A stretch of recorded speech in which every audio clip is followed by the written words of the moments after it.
Second meeting of the Committee on Foreign Affairs of the Commission on Appointments in the third regular session of the 19th Congress is hereby called to order. Madam Secretary, please call the roll of members. The honorable officers and members of the Committee on Foreign Affairs. Vice Chairperson Senator Ronald Bato de la Rosa, Senator Christopher Bong Tigo, Senator Loren Legarda, Representative Rodante D. Marcoleta, Representative Mario Vittorio Marvi A. Marino, Representative Lani Mercado Revilla, Representative Jose Gay G. Padiernos, Senator Rafi T. Tulfo, members Representative Mercedes K. Alvarez, Representative Albert S. Garcia, Senator Risa Ontiveros, Representative Roy M. Loyola, Senator Grace Poe, Senator Ramon Bong Revilla Jr., Representative Jordin Jesus M. Romualdo, Representative Raul Buboy C. Tupas, Senator Cynthia A. Villar, Senator Juan Miguel Mix F. Zubiri, ex officio members, Vice Chairperson Representative Ramon N. Guico Jr., Majority Floor Leader Representative Luis Raymond L. Ray F. Villaferte Jr., Assistant Majority Floor Leader Senator Joel Villanueva, Minority Floor Leader Senator Alan Peter Compañero S. Cayetano, Assistant Minority Floor Leader Representative Johnny T. Pimentel. The chairperson is present. 12 members present in person, including the chair, and 5 members present online, with a total of 7 members present. The existence. Service. Sino yun? Sino yun? Anyway, with 7 members present in person, including the chair, and 5 members present online, with a total of 12 members present, the existence of a quorum is hereby declared. The chair would like to acknowledge the presence of binaliktad mo to. Those present online are Senator Go, Congressman J.J. Romualdo, Congressman Johnny Pimentel, and Congressman Abet Garcia. Okay. And Senator Cynthia Villar. Majority Leader.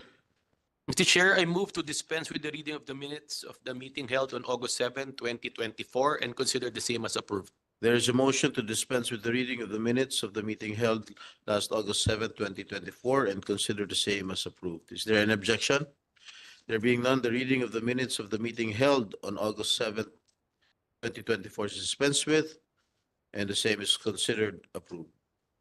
Esteemed members of the Commission on Appointments, distinguished guests, ladies and gentlemen, good morning. Today, the body will consider the nominations and ad interim appointments of 28 officials in the Department of Foreign Affairs, namely Daniel Ramos Espiritu, Chief of Mission Class 1, as Ambassador Extraordinary and Plenipotentiary to Ireland. Number 2, Mardomel Celo Domingo Melicor, Chief of Mission Class 2, as Ambassador Extraordinary and Plenipotentiary to the State of Qatar. Number 3, Marian Alfonso Padua, Chief of Mission Class 2, as Ambassador Extraordinary and Plenipotentiary to the Democratic Republic of Timor-Leste. Number 4, Eric Rubilio Aquino, Career Minister. Dennis John Cruz Briones, Career Minister. Kerubin de Apera Lakay, Career Minister. Maria Corina Apostol Reyes, Career Minister. Paulo Velasco Saret, Career Minister. Anthony Salazar Aguirre, Foreign Service Officer Class 1. Angela Gilberto Llenos Alfafara, Foreign Service Officer Class 1. Larny Zoraida Soryaga Gandarosa, Foreign Service Officer Class 1. Enric Fort Estrada Revillas, okay, Estrada Revilla, Foreign Service Officer Class 1. Okay, the ad interim appointments of Romulo Victor Manzano Israel Jr., Chief of Mission Class 2. Maria Antonina Mendoza Oblena, Chief of Mission Class 2. Emma Romano Sarne, Chief of Mission Class 2. Charmaine Serna Chua, Chief of Mission Class 2. Katrina Isabel Borja Martin, Career Minister. Grace Ann Garcia Bulos, Career Minister. Ayan Almirañez Caringal, Career Minister. Bernadette Averilla Mendoza, Career Minister. Rainier Jain Hain Casis, Foreign Service Officer Class 1. Marie Chris Panis Cheng, Foreign Service Officer Class 1. Domino Fangon Kitade, Foreign Service Officer Class 1. Beatriz Ines Herrera Davila, Foreign Service Officer Class 1. Raisa Abrilio Mabayo, Foreign Service Officer Class 1. Siegfried Tatad Masangkay, Foreign Service Officer Class 1. Ralph Gagara Cruz Roldan, Foreign Service Officer Class 1.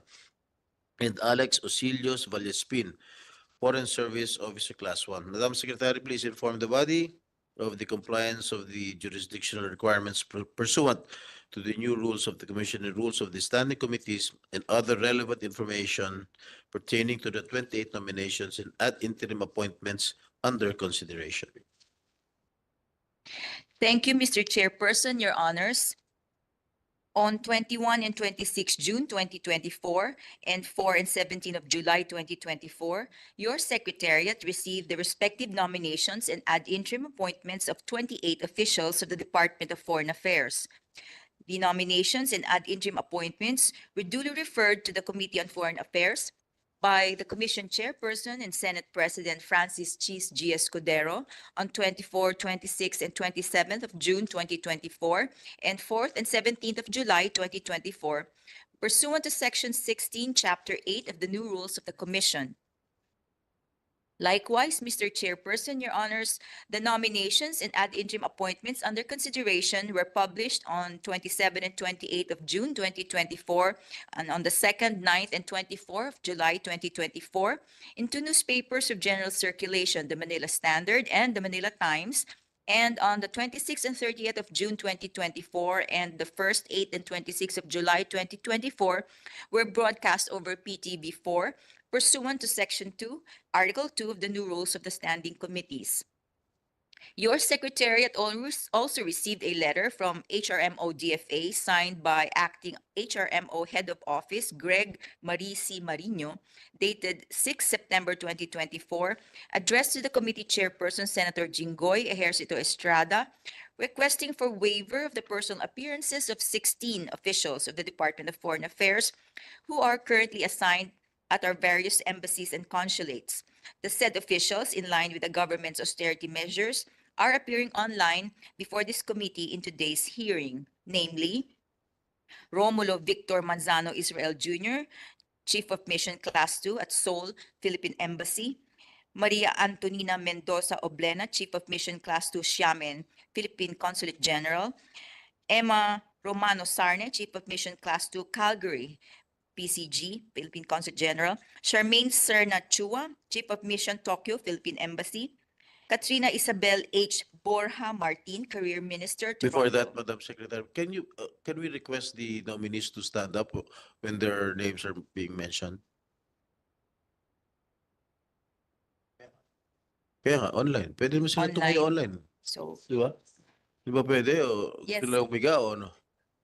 may we request the nominees and appointees? Madam Secretary, aside from the request of our chair, can you just make sure that they are online? Yes, they are. Because since they're already asking for a waiver, Yes. we just like to make sure that they are present and in line with the request of our chairman, that they stand up to be recognized so we know if they are present. Thank you. Thank you. Before that, I would like to acknowledge the presence of Senator Bato de la Rosa. Pwede naman kayo tumayo, di ba? So may we request them to rise and stand up as their names are called? I But begin- Mr. Chair, may we request the secretary to start again the name Yes, from yes. 1 to Please. 16? Thank Yes, you. Mr. Chairman, Your Honors, yes. I begin again with Mr. Romulo Victor Manzano Israel Jr., Chief of Mission Class 2 Seoul, Philippine Embassy. Yan. Sabi mo present. Mike, please unmute. Present. Okay, present. Maria Antonina Mendoza Oblena, Chief of Mission Class 2 Xiamen, PCG. Present, Your Honor. Emma Romano Sarne, Chief of Mission Class 2 Calgary, PCG. Present, Your Honor. Charmaine A. Serna Chua, Chief of Mission Class 2, Tokyo, Philippine Embassy. Present, Your Honor. Katrina Isabel H. Borja Martin, Career Minister, Toronto, PCG. Present, Your Honor. Grace Ann Garcia Bulos, Career Minister, Honolulu, PCG. Present, Your Honor. Ann Almirañez Caringal, Career Minister, Canberra, PE. Present, Your Honor. Bernadette Averilla Mendoza, Career Minister, Brunei, PE. Present, Your Honor. Rainier Haen Casis, Foreign Service Officer, Class 1, Canberra, PE. Present, Your Honor.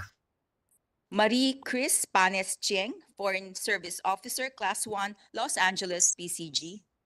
Present, Your Honor.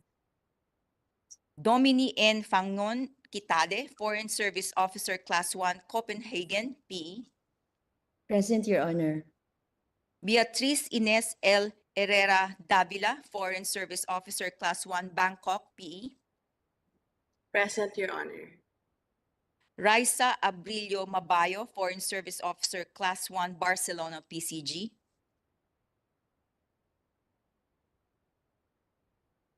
Is that- Present, Your Honor. Sigfred Tatad Masangkay, Foreign Service Officer, Class 1, Bucharest, PE. Present, Your Honor. Ralph Gagara Cruz Roldan, Foreign Service Officer, Class 1, Mexico, PE. Present, Your Honor. And Alex Osilios Valespin, Foreign Service Officer, Class 1, Kuwait, PE. That is all, Mr. Chair. That is all, Mr. Chairperson, Your Honors. Thank you, Secretary. Majority Leader. Mr. Chair, I move that the letter signed by Acting DFA-HRMO Head of Office Greg Marie C. Marino, dated September 6, 2024, addressed to the committee chairperson, Senator Estrada, requesting for the waiver of personal appearances of 16 officials for reasons stated therein and as reported by the CA Secretary be approved. I so move, Mr. Chair. Is there an objection? Hearing none, motion is approved. Madam Secretary, please administer the oath to the nominees and appointees, including those online.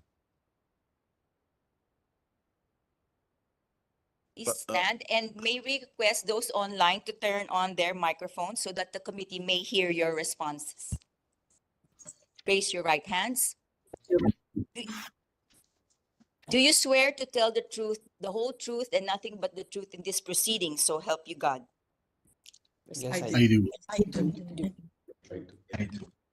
Mr. Chairperson, Your Honors, the nominees and appointees are now all under oath. Thank you, Madam Secretary.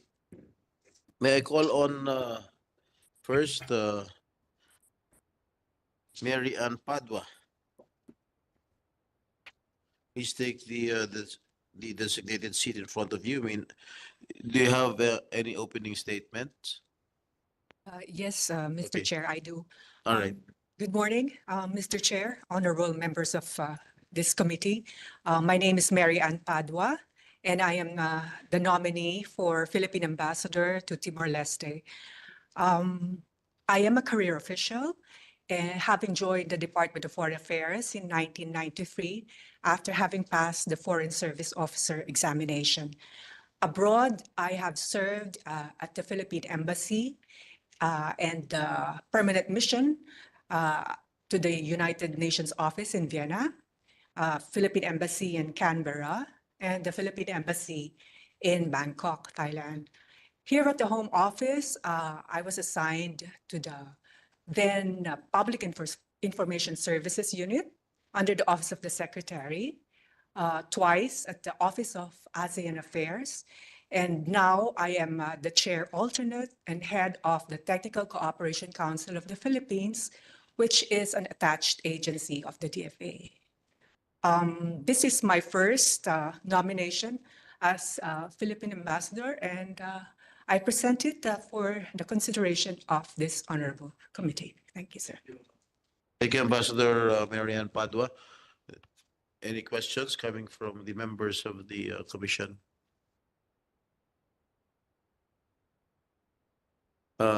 Ambassador Padua, I am browsing your profile.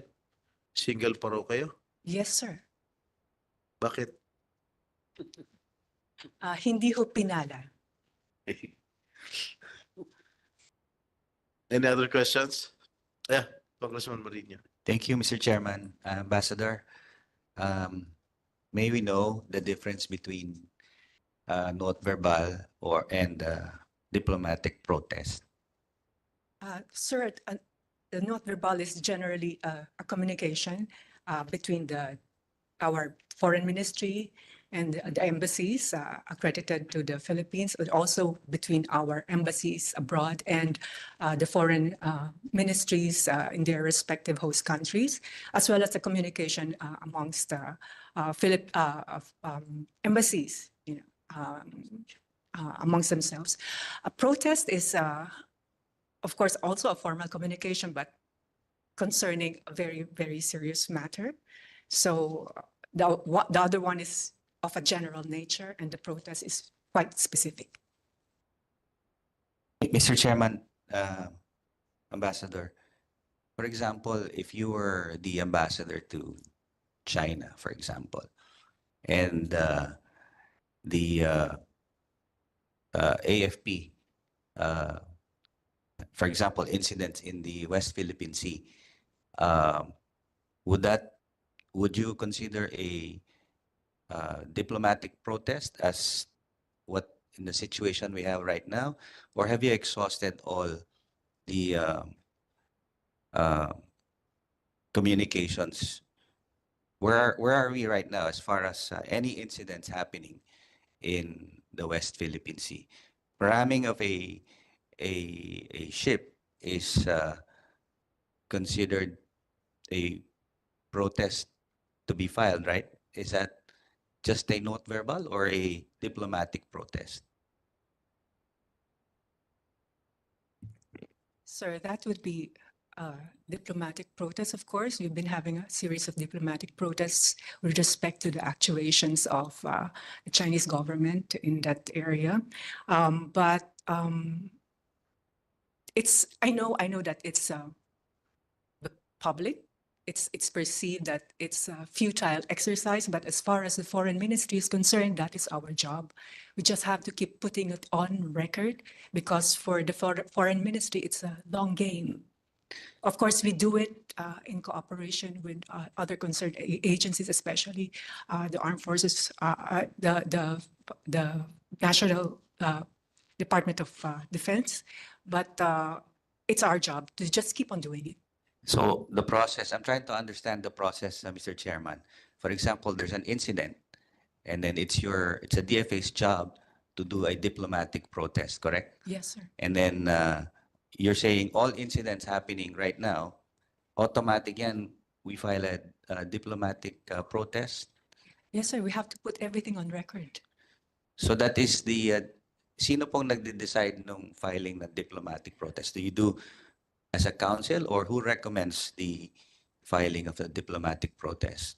Sir, it starts, of course, with our concerned geographic office, but I think as far as this issue is concerned, we are in consultation with other agencies. There's an interagency body dealing with this issue. So what I know is that it is handled by the office of the Undersecretary for Policy, Bilateral Relations and ASEAN Affairs. So that is the process.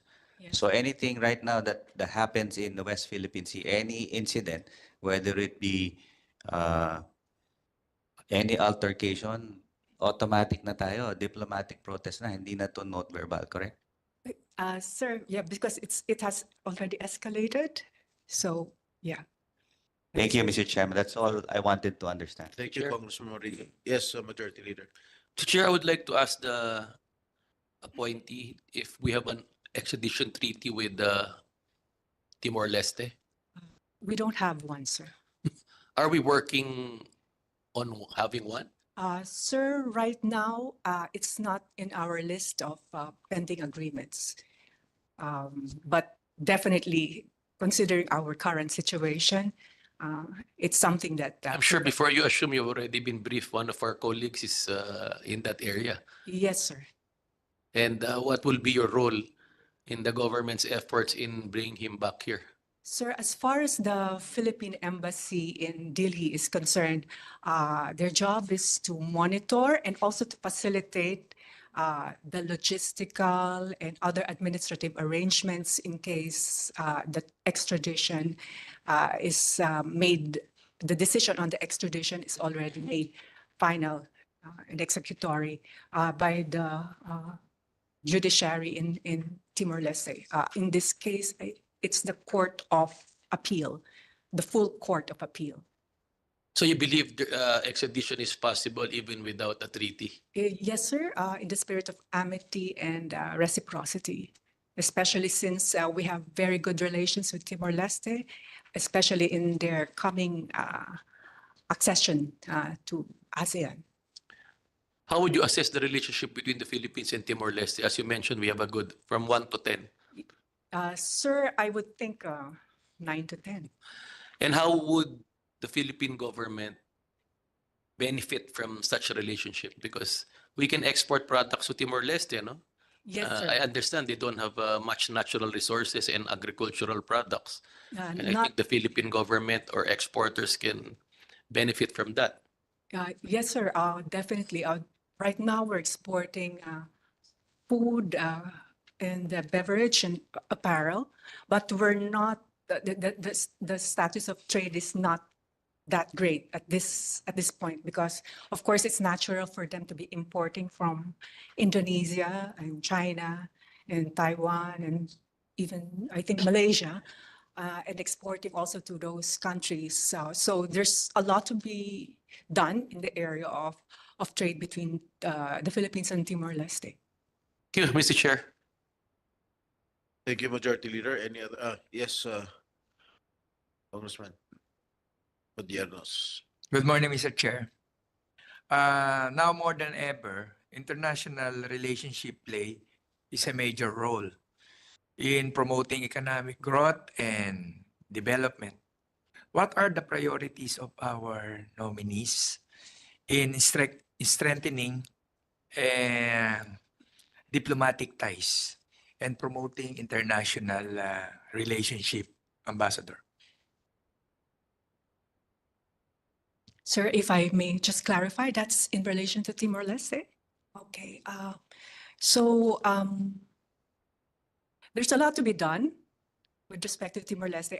I think we had a very good start with Timor-Leste when we already established diplomatic relations with them in 2002, 20 May 2002, when they became a sovereign state.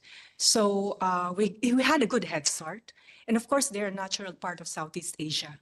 So the joining of Timor-Leste in ASEAN is very critical. And since we're coming up, we're going to host ASEAN in 2026, there's a lot that we can initiate and we can do in support of Timor-Leste. It is a small country, a very, very young country in need of development. And as part of the ASEAN family, it is incumbent upon us to assist them, because ASEAN can only be as strong as its weakest or its smallest link. So that's our agenda as far as Timor-Leste is concerned. And we're building on good bilateral relations. We have Timor-Leste is about 97.6% Catholic, actually.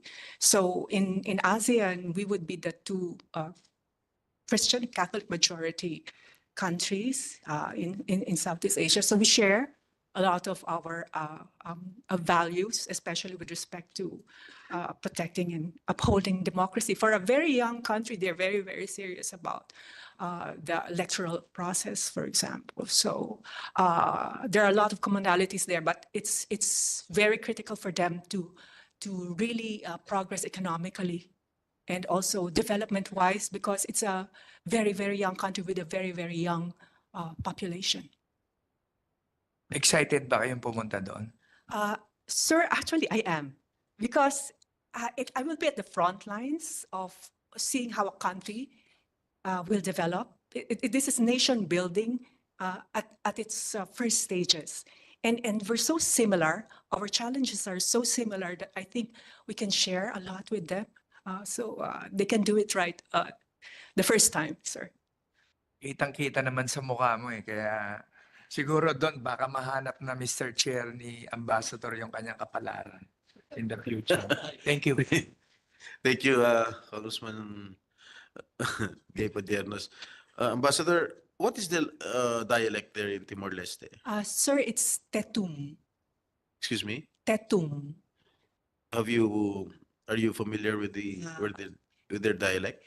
Sir, I've been there, so I've heard it. It's one of their official languages, the other one being Portuguese. So, and the majority of the populace speak Tetum. So I actually intend to learn Tetum. How do you say good morning in their dialect? Sir, I'm sorry, but I haven't gone up to that stage yet. All right. Thank you. Any other questions? Yes, Congresswoman Lani. Thank you very much, Mr. Chair. Madam Ambassador, do you have data on how many Filipinos that we have in your destination? Yes, Madam, there are, as of 31 March 2023, it's about 1,497 Filipinos. And so far, they're engaged in what business or profession? They're engaged in the construction, retail, hospitality sector, and we have a lot of religious there. Okay. Good luck with your embarkment in that particular area. Thank you. Thank you, Madam. Thank you. Any other members who wish to ask question?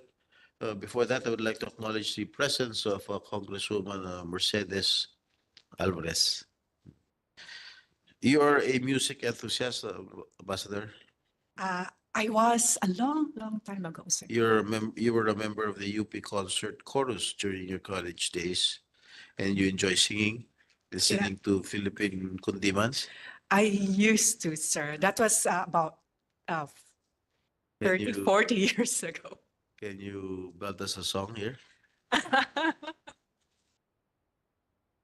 Natutulog ka man, iro kong matimtiman, tunghayan mo man lamang.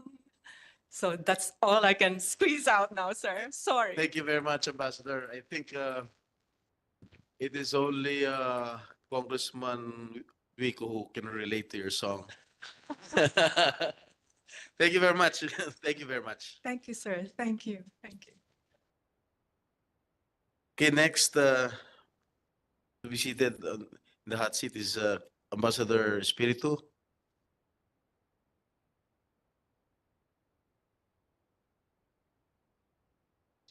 You have any opening statement? Yeah, good morning, Hey, distinguished keep members it up. of the Commission on Appointments, and ladies and gentlemen. Let me just say that it's a great honor and pleasure for me to be nominated as possible ambassador to the Republic of Ireland. And I've been in the Foreign Service for more than 30 years. I started as a contractual employee at the Office of Consular Services. I passed the Foreign Service exam in 1994. Then I was appointed a special assistant, first principal assistant, then special assistant to the Secretary of Foreign Affairs. When I was appointed consul in or embassy in Seoul, Republic of Korea. After that, after 6 years, I came back to the Home Office and became again a special assistant, but this time at the office of the Undersecretary for International Economic Relations, in charge of the Asia-Pacific Economic Cooperation, and on the side, a counterterrorism task force, because that was right after 9/11. Then I was also appointed Director of North Asia Division of the Asia-Pacific Affairs. Then I was appointed for 6 years as Deputy Consul General in Los Angeles. After that, upon recall again in 2013 to Manila, I was assigned to the Office of ASEAN Affairs as Director, then as Ambassador to Pakistan, Afghanistan, Tajikistan, and Kyrgyzstan. And now back at the Home Office since 2021, I've been exercising my current position as Assistant Secretary of ASEAN Affairs. So I guess that wraps up my entire career in the Foreign Service, Your Honors. Thank you, Ambassador Espiritu. Any questions coming from our members? Congresswoman Lani. Good morning, Mr. Chair. Good morning, Your Honor. Ambassador. I understand that last 2023, there are around 7% of Filipino nurses working in Ireland. According to my source, the salaries received by our kababayans in Ireland, if you ever compare it to US nurses or OFWs working in the US or working in the UK, mababa pa rin ang sahod ng ating pong mga kababayan. So how would you assist or help probably in uplifting the salaries of our kababayans working in Ireland? And understand there are some instances also of discrimination in the said territory. Yes, Ambassador. Thank you very much, Your Honor. I think at first, the first thing that we have to do is to establish the facts. So upon arrival, based on the tip that you have given, I'm going to conduct an investigation, meet with the Nursing Association of Filipino Nursing Association in Dublin, and if possible in all of Ireland, and check the veracity of these claims. Then we could then approach the government of the Republic of Ireland on that one. I'm sure that, well, I was assured that the Republic of Ireland has one of the most generous and one of the most developed labor protection laws in the EU. It's not only in accordance with the standards of the European Union, which is one of the highest labor standards in the world, but it's also very high compared to the rest of the world. So I was even assured that the situation of most of our Filipinos there are much, much better in terms of the working situation and benefits than in most countries. So that will be a very interesting observation, therefore, and I'm going to look into it and interface with the proper authorities of Ireland. I'm sure that if they are made aware of this, given their reputation in the European Union, they will constructively address this immediately. Yeah, thank you, Your Honor. Thank you very much, Mr. Chair. I understand that the embassy, the Philippine embassy in Dublin has just reopened, or is it not yet open? It actually closed in 2019. So by the time that you were able to talk to the nurses there was no embassy, and we are still in the process of reopening it. In fact, my first landing team are still about to depart for Ireland. Hopefully, the first activities in this regard will be started by around October this year. So mag-open pa lang ulit tayo, reopening. Okay, good luck. Thank you very Thank you so much, Your Honor. Thank you, Congresswoman Lani. In line with the question of Congresswoman Lani, why was it closed, the embassy, in 2019? Yeah, actually, I was not also privy to it because during the time I was in Pakistan as ambassador. But the way I understand it, there was a sort of misunderstanding between the Department of Foreign Affairs and Congress. There were some, I think, negative observation about the embassy. I'm not very clear on that one, but it was misinterpreted as an intention to close the embassy because I think at that time there were not so many Filipinos also. Yeah. All right. And then the budget might be needed somewhere else. Yeah. All right. Is the Philippines importing airplanes from Ireland? Not at this point, but because our biggest trade with Ireland is actually on semiconductors, computer chips. But it's a possibility, Your Honor. Well, if that is a possibility, maybe you can invite the airline manufacturers, Irish airline manufacturers, to partner with our local defense industry and set up shop here in our country in the light of the passage of the self-reliant defense posture, which is awaiting the signature of the president. Maybe Yeah, you can- thank you very much for that idea, Your Honor. Actually, it's one of the priorities that we are looking at in Ireland, a defense cooperation, because at this point, in spite of the fact that our relationship this year actually already observed its 40th anniversary. We opened our diplomatic relations in 1984. We have very few agreements with Ireland. Yes, So what is that's the one of those that we form can of look at. government in Ireland? I'm sorry, sir. The form of government in Ireland. Do they have a president or prime minister? Oh, yeah. They have, of course, it's a republic, but the head of state is a president, and then the head of government is a prime minister. Right, Majority Leader, you have some Yeah. questions? Mr. Chair, I would just like to ask the nominee, what is his opinion on the issue of exploitation of Filipino seafarers in Irish territory? Yeah, that was one of the things that were that I was briefed on. These were actually fishermen working on trawls, and I understand from the briefing that I was given that there were 33 referrals or 33 cases on this one.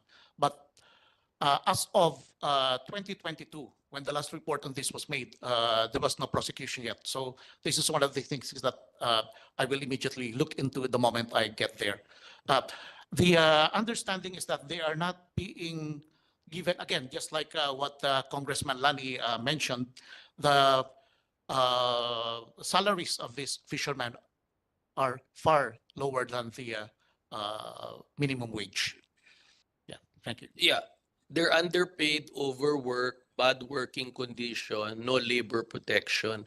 So most of this work, Filipinos are working in an informal setup, correct? That's right, Your Honor. They were actually illegally recruited. There are many of them. But I think the most number are Egyptians. It's a multinational thing. And they are all working in ships. No, but there are Filipinos being exploited. They are among those, yeah, being exploited. Yeah. I think as an ambassador, you should work with your counterpart to make an labor agreement formal. That's That's again one of the priorities that we are looking at. Because aside from the seafaring industry, meron tinatawag no modern day slavery in the fishing industry, and Pilipino rin ang kinakawawa. Is that correct? Are you familiar with that issue? Yes, I'm familiar with that, Your Honor. Yeah, so that's one of the things that we'll have to look at the moment we get there. Yeah. And the main issue for this is racism and abuse. That could be one. Yeah. No, it's in the report. It's happening. Hindi po na pa-publicize, but it's actually happening. Are you familiar with this? Yeah, I'm familiar with that. I was given a briefing on that one. But we need more details. So the moment I get there, we'll have to look further into it to see the actual data on that one. Because it's been a long time since the last report. I think the last one was in 2022. Yeah. Thank you. But I look into it, Your Honors. Yeah, thank you. I understand your father is from Libmanan, Camarines Sur. That correct? That's right. That's right. That is my hometown. Oh. And your Happy mother to hear is, that, Your Honor. and your mother is from Naga City. Yes. Anyway, I support your nomination. Congratulations. Thank you, Your Honor. Thank you, Majority Leader. Any other questions? Yes, Congressman Leola. Mr. Chairman, Mr. Chairman, having read the qualifications and experience of Ambassador Daniel Ramos Spiritu, not to mention he has the blood of a Caviteño, I fully support his nomination as Chief Mission +1 as Ambassador Extraordinary and plenipotentiary to Ireland. Having said that, may I be allowed to ask to propound some questions Yes, please to the proceed. Ambassador? Mr. Ambassador, Ireland is one of the, if not the wealthiest or one of the wealthiest country in the world. That's supposed to be on the record based on its GDP. It has a GDP of around $500 billion. But there's a disconnect there, Your Honor, because the GDP is far higher than the GNP, meaning the gross domestic product as produced within Ireland has a higher value than the computation of the national income of its citizens. And that's because most of the multinational companies, including Microsoft and Google, are actually headquartered in Ireland. And their number one reason is that they have a very good tax incentive policy, very low corporate tax. So they go there to pay low taxes, but the assets of these companies are not exactly in Ireland. So they do not translate into actual income for ordinary Irish. citizens. So the computation of the GDP, the gross national product, is somewhere around, it fluctuates from 100 plus billion to only 300 billion. So that is the disconnect there. They call it leprechaun economics in in the joking jargon. So on paper, yes, Your Honor, but the reality is that there are also many Irish who are working abroad, yeah, to make up for the high cost of living. Because one of the impact of the high GDP is that the presence of the foreign multinationals also raised the prices of goods, and that's quite difficult now also for the buying power of the ordinary Irish. Thank you, Your Honor. Mr. Chairman, I know how many Filipinos are living and working in Ireland. There are around 22,000 Filipinos in Ireland, in the Republic of Ireland. They are all documented, Mr. Chairman. Well, evidently from the reports that we're getting, not all are, but most are documented. What is the minimum wage in Ireland, Mr. Chairman? I'm sorry. Mr. Chairman, may I know from the ambassador what is the minimum wage in Ireland? Oh, it's around $3,000, A month? if I'm not mistaken. Yeah, or yeah, $3,000 1 month. yeah, month. 1 month. Euro. Sorry, not dollars, euros. No, but the cost of living has gone up also, so it's quite difficult. So that is why, Your Honor, when people say that they're among the wealthiest, that is when you base it on the actual absolute amount only. But when it comes to the buying power, that's another thing altogether. Yeah. Well, from your Mr. Chairman, from the statement of Mr. Ambassador, it seems that he's discouraging Filipinos to work in Ireland. Not really. Yeah, because in spite of that, that's still a higher salary compared to the ones being offered in other countries. And then Filipinos are known for being very thrifty and for sending their money abroad. So if you're not going to spend most of your money in Ireland and you're going to send them back to your families, that's a huge sum from which to base your remittances to the Philippines. In fact, the total remittance of Filipinos from Ireland is to the tune of $19 million every year. Mr. Chairman, Ireland is known for technology and education. We know from the good ambassador, how will you enhance trade and investment relation between the Philippines and Ireland, particularly on the aspect of technology, education, even agri-food sector? Thank you, Your Honor. We're actually looking at several priority areas. Number one, of course, is electronics. The bulk of our trade with Ireland is semiconductors and computer chips. Now, because of that, there's a good potential for cooperation in the production of chips and semiconductors, given that many of the advanced computer chip companies are also in Ireland. In fact, both our imports and exports are in their bulk semiconductors.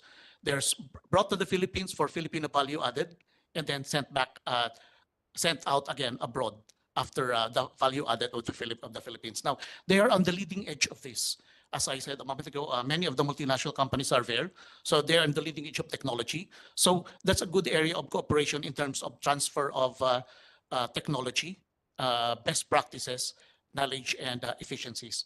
At the same time, another area would be in the area of renewable energy. In fact, just within this year, I understand that Cornerstone Development Corporation has an approved proposed investment with the Board of Investment on wind energy facilities in the Philippines. So that's one.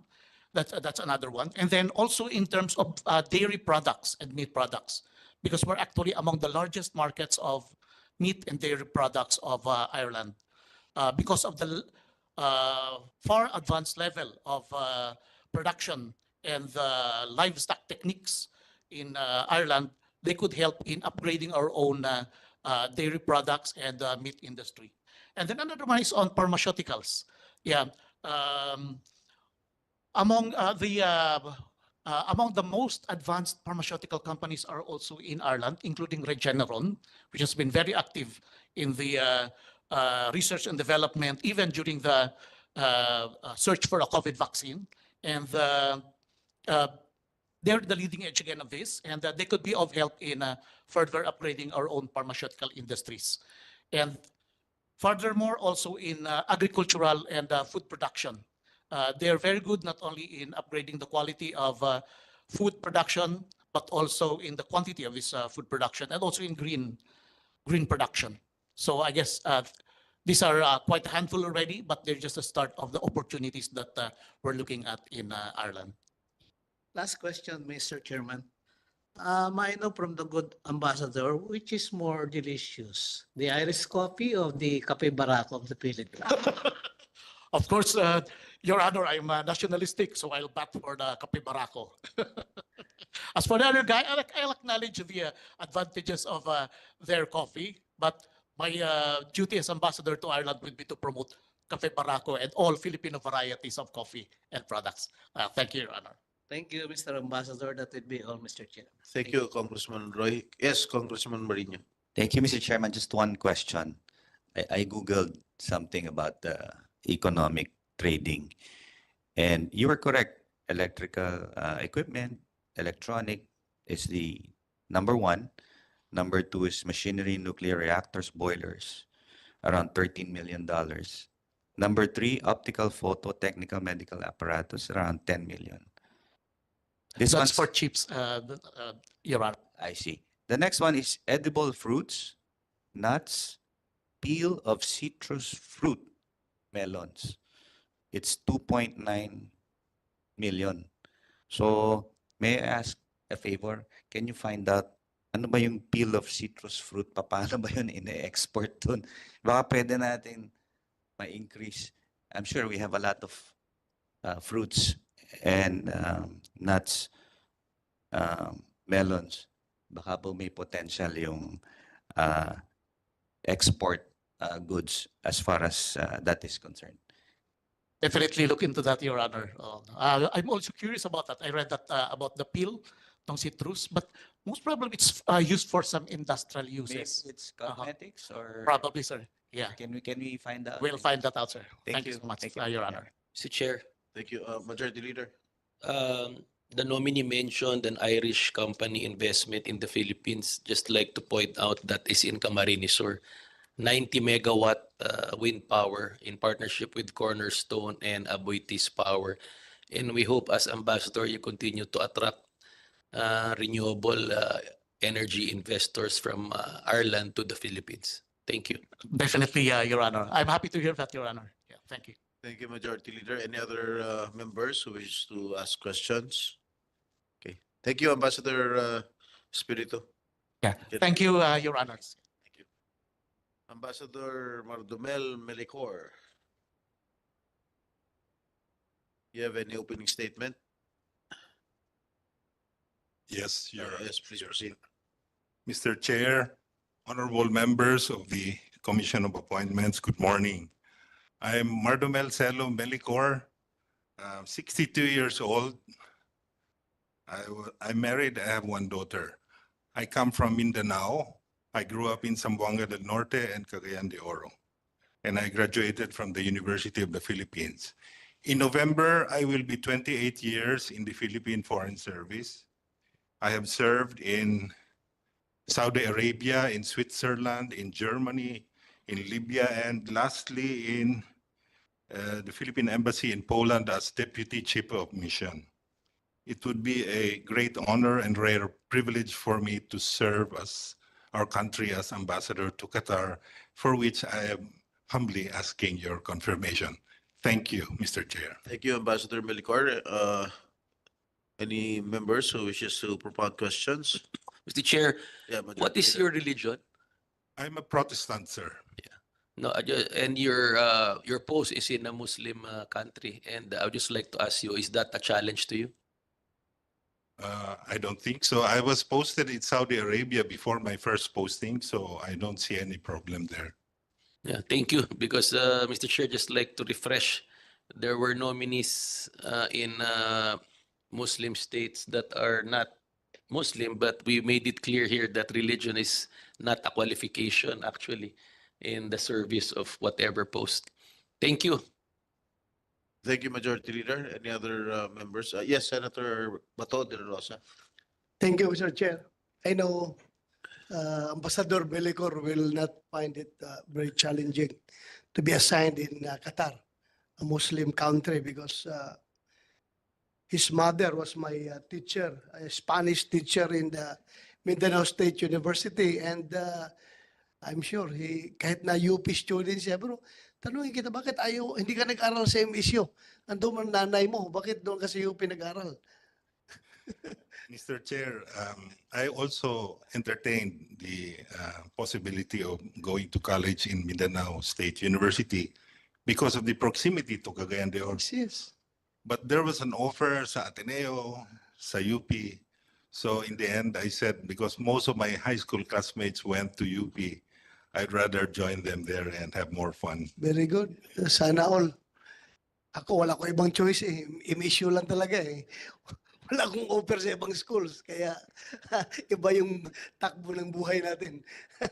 Thank you, Mr. Chair. Salamat. Good luck. I would like to recommend you to be endorsed to the plenary. Maraming salamat, Mr. Chair. Thank you. At least Thank you, senador ka sir. naman, kahit hindi ka nag-aaral sa UP Ateneo, di ba? Senador ka naman. Any other questions? Yes, Congressman Padianos. Mr. Chair, good morning. Mr. Ambassador, last July, Philippines entered into cooperation and reciprocal agreements with Singapore, Japan, and we are also expecting to enter into the defense cooperation agreement with Vietnam before the end of 2024. May we ask from our nominees if we are planning to continue expanding these defense agreements with other Asian countries like your designation, Mr. Ambassador? Mr. Chair, I cannot answer for the Asian countries because I'm not covering it. But what I know about Doha is that there is a proposal to enter into some kind of memorandum of understanding in defense cooperation.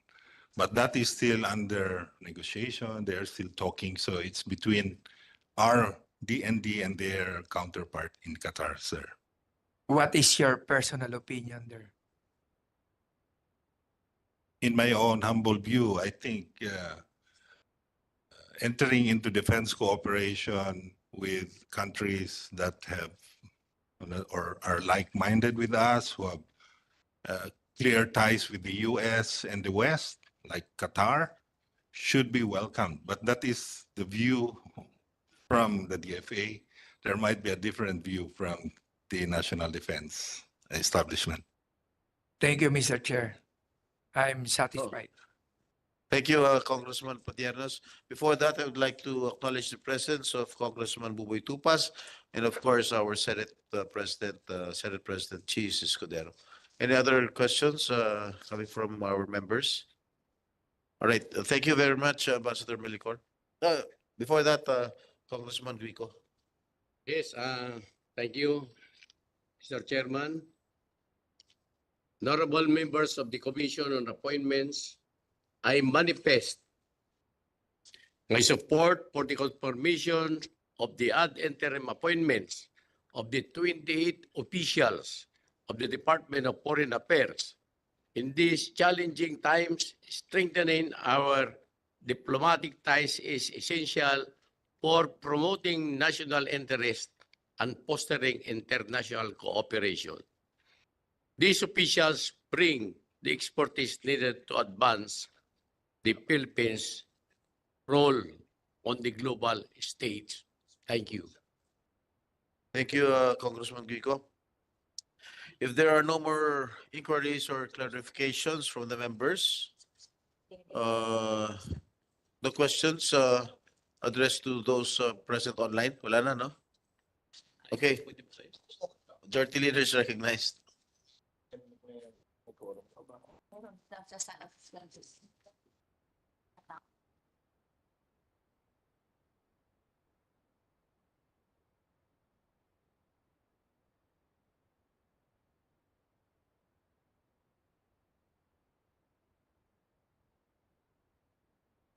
Mr. Chair, I move that the committee recommend to the plenary for the commission to give its consent to the nominations and to confirm the ad interim appointments of 28 officials in the Department of Foreign Affairs as listed in the agenda. There is a motion to recommend to the plenary for the commission to give its consent to the nominations and to confirm the ad interim appointments of 28 officials in the Department of Foreign Affairs, namely Daniel Ramos Espiritu, Chief of Mission Class 1 as Ambassador Extraordinary and Plenipotentiary to Ireland, Mardomel Celo Domingo Melicor, Chief of Mission Class 2 as Ambassador Extraordinary and Plenipotentiary to the State of Qatar, Marian Alfonso Padua, Chief of Mission Class 2 as Ambassador Extraordinary and Plenipotentiary to the Democratic Republic of Timor-Leste, Romulo Victor Manzano Israel, Maria Antonina Mendoza Blena, Emma Romano Sarne, Charmaine Serna Chua, Eric Rubilio Aquino, Katrina Isabel Borja Martin, Dennis John Cruz Briones, Grace Ann Garcia Bulos, Ian Almirañez Caringal, Kerubin de Apera Lakay, Bernadette Averilla Mendoza, Maria Corina Posol Reyes, Paulo Velasco Saret, Anthony Salazar Aguirre, Angela Gilberto Llenos Alfafara, Rainier Haen Casis, Marie Chris Panes Cheng, Domini Fangon Kitade, Larny Zoraida Zuriaga Candarosa, Beatriz Ines Herrera Davila, Raisa Abrilio Mabayo, Siegfried Tatad Masangkay, Enric Fort Estrada Revillas, Ralph Gagara Cruz Roldan, Alex Osilius Vallespin. All right. Is there any objection? Hearing none, the nominations and ad interim appointments of the 28 officials in the Department of Foreign Affairs are hereby recommended to the plenary session of the Commission on Appointments. Majority Leader, Mr. Chair, there being no other matter to discuss, I move to adjourn the meeting. on motion of the Majority Floor Leader, Congressman El Rey Villaferte and Julie Seconded. There being no objection, the meeting is hereby adjourned.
The first meeting of the Committee on Justice and Judicial and Bar Council of the Commission on Appointments in the third regular session of the 19th Congress is hereby called to order.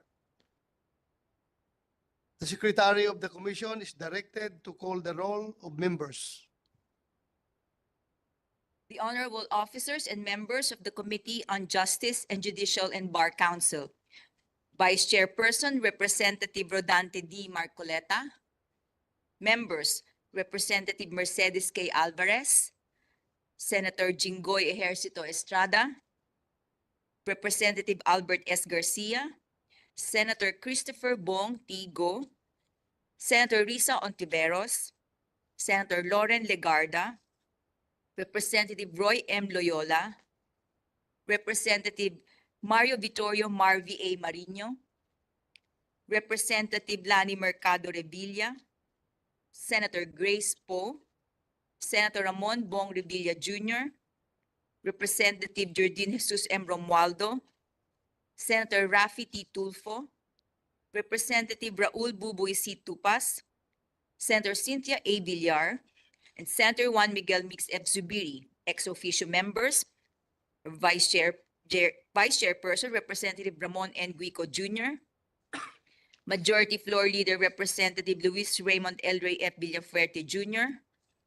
Assistant Majority Floor Leader Senator Joel Villanueva, Minority Floor Leader Senator Alan Peter Compañero S. Cayetano, Assistant Minority Floor Leader Representative Jose Gay G. Padiernos, Assistant Minority Floor Leader Representative Johnny T. Pimentel, and the committee chairperson is present.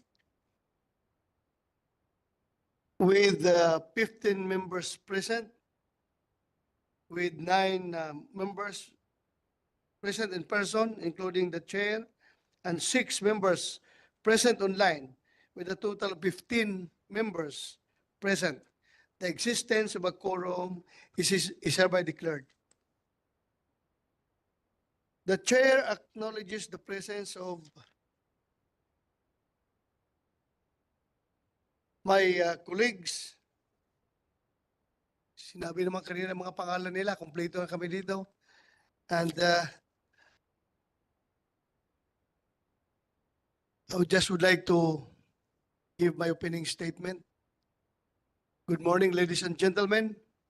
Under the consideration of this committee is the ad interim appointment of Mr. Jose Vivencio Mejia as member representing the private sector, Judicial and Bar Council, Supreme Court of the Philippines, for a term expiring on 09 July 2028, Vice Toribio E. Ilaw Jr. We will request the appointee to come forward and take his designated seat. Andiyan ka na pala. Please take your seat, sir. Okay. Thank you. Salamat.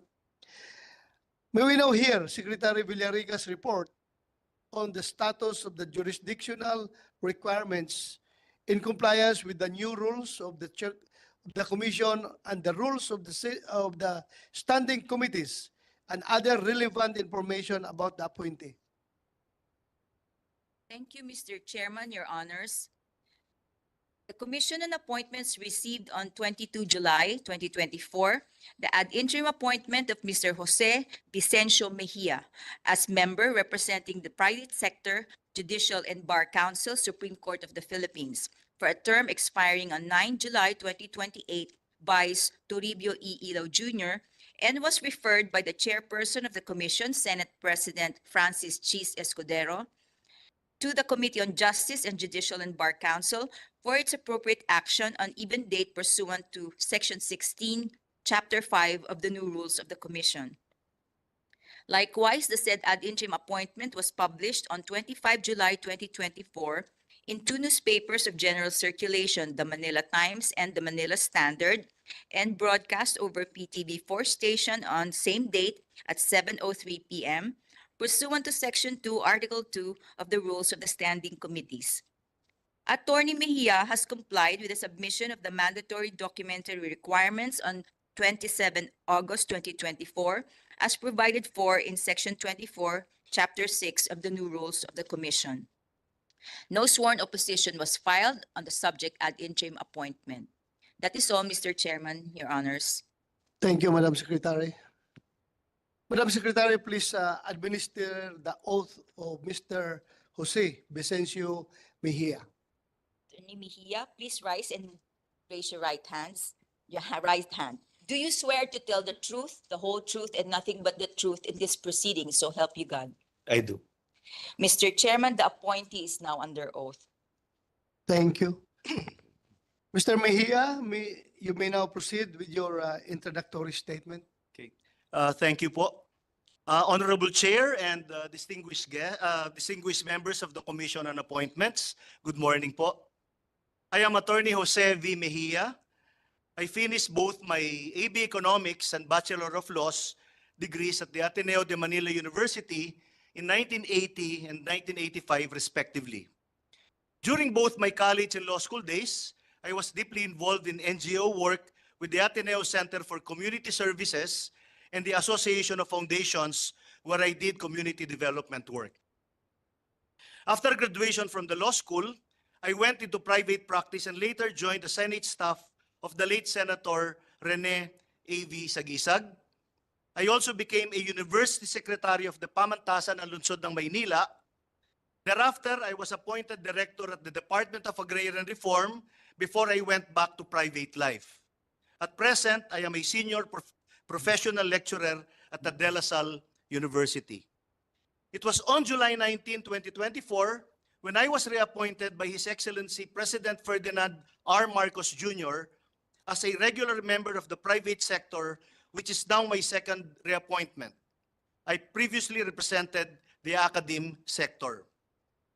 Our mandate as JBC members is to contribute towards the promotion and advancement of justice and the improvement of its administration.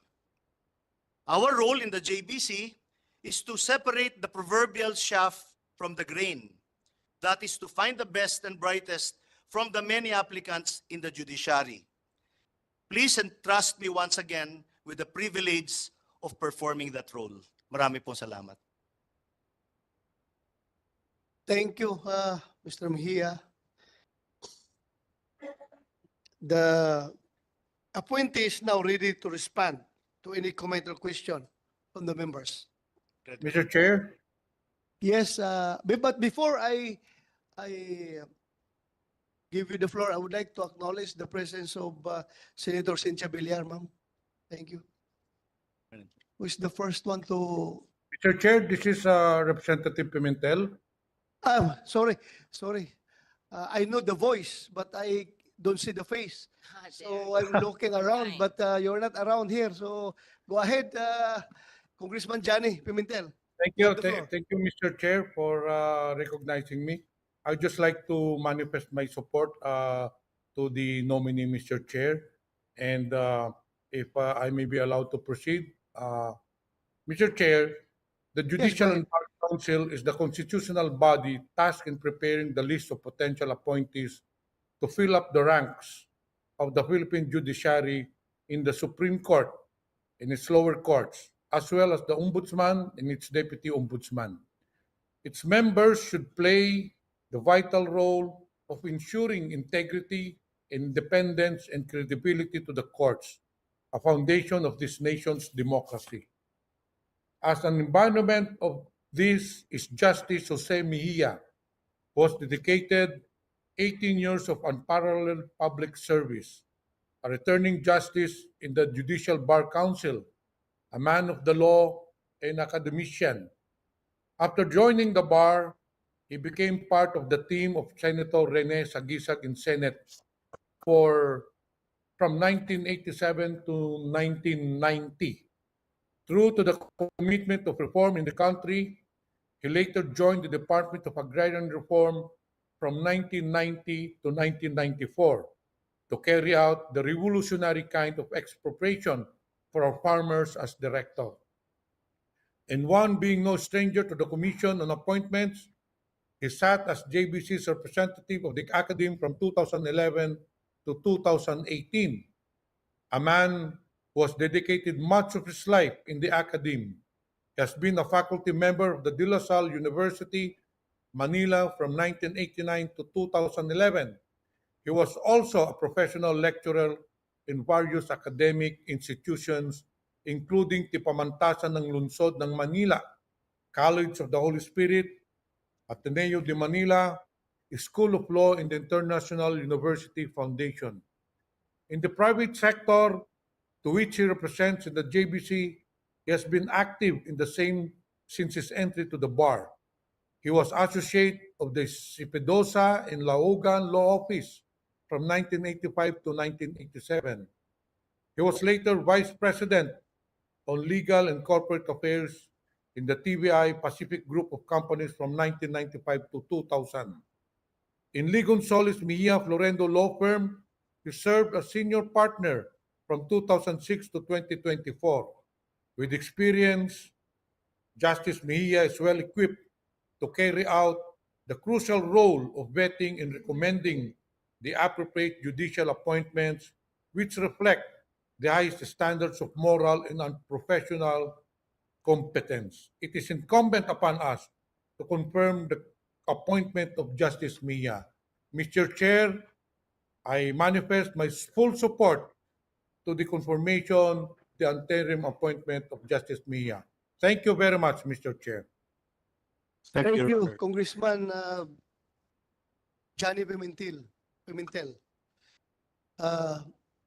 You're raising, sino? Ma'am Cynthia Villar, ma'am, you are recognized. You have the floor. Mr. Chair, I manifest my support to the appointment of Attorney Mejia, who is my kababayan from my home city of Las Piñas. Thank you very much. Thank you, Senator Villar, ma'am. Next is Congressman Pajernos. Thank you, Mr. Chair. Mr. Chair, good morning. Ilang beses na po bang naging miyembro ng JBC ang ating pong nominee? Maritim po ba nating malaman sa ating nominee ano po ba mga pagsubok noong mga nakaraang panahon? And ano po ba ang natuklasan natin? Ano po ang naranasan natin? At ano po ang nais nating bigyan ng pansin sa darating na posisyon yung papasukin? Maraming salamat po, Congressman Padiernos. Ang isa po sa masasabi nating challenge, no, sa interview at pag-vet po ng mga applicants ay napag-alaman ko po sa ilang taong pamamalagi ko sa JBC na hindi po lahat ng abogado ay pwedeng maging judge, no. Sa makatwid, kasi po tayo pag-graduate na po natin sa law school, we have a general knowledge of the law, and yet it is only at that point in time where we charter our career path, so to speak, no. And there are lawyers, to my mind, who are really qualified and who have the acumen, so to speak, for judgeship, and that is the challenge. There are lawyers po who are academically excellent, but they are not fit to become judges. There are lawyers who are just average, and yet they have the wherewithal, they have the system of declogging the courts, no. So I think that is one of the greatest challenge that we encountered on how to, as I mentioned earlier, separate the chaff from the grain. Mr. Chair, tuloy ko na rin po. Please continue. With that, Mr. Chair, and good morning again, and to my distinguished colleagues in the Commission on Appointments. Nakita natin kung ano yung galing ng ating nominee. It is my great honor that I endorse the confirmation of an outstanding individual, the appointment of Honorable Jose Vicencio Mejia. The Judicial and Bar Council holds the crucial role of ensuring and safeguarding the integrity and competency of the judiciary. I have no doubt that this exceptional nominee is more than qualified for the nomination. In fact, this confirmation is already his third stint.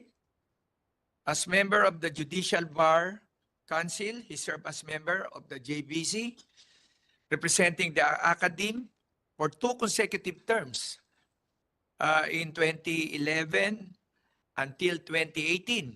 He was even part of the committee that drafted the manual of the JBC official, which has become the reference and guide of the JBC official and employees in their operation on functions. Evidently, he has shown significant contribution in the council that he is once again being confirmed as a member of the JBC, this time representing the private sector. I therefore joined the rest of my colleagues in the Commission on Appointments in expressing my full support for the confirmation and the ad interim appointments of the Honorable Jose Vivencio as a member representing the private sector in the Judicial and Bar Council. Mr. Chair, thank you. Thank you, Congressman Pajernos. Before I yield the floor to the Majority Leader, I would like to state for the record that Congressman Boboy Topas would like to put into the record the manifestation of his support to Mr. Jose Vicencio Mejia. Majority Leader? Mr. Chair, I just like to take note. Sabi po ni Attorney Mejia, marami pong abogado na hindi naman qualified maging judge. Is that correct? Yes po.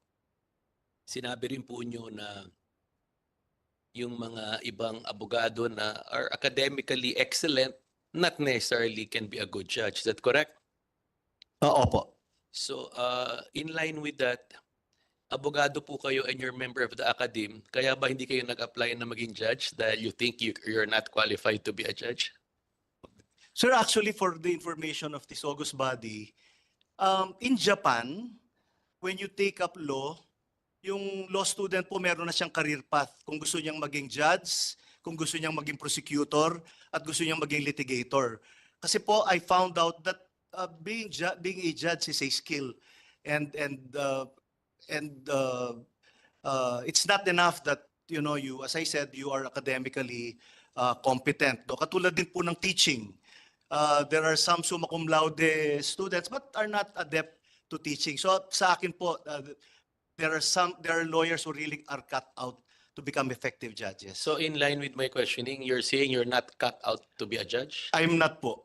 In fact, I was considered for the Court of Appeals years ago, but I politely declined po because that is not my career path po. Thank you for being honest, and your humility shows that you're qualified for your position. Thank you. Thank you po. I second the motion sa statement ng ating Majority Leader. Thank you. Congressman Roy Loyola, you have the floor. And after him is Congressman Lani Mercado.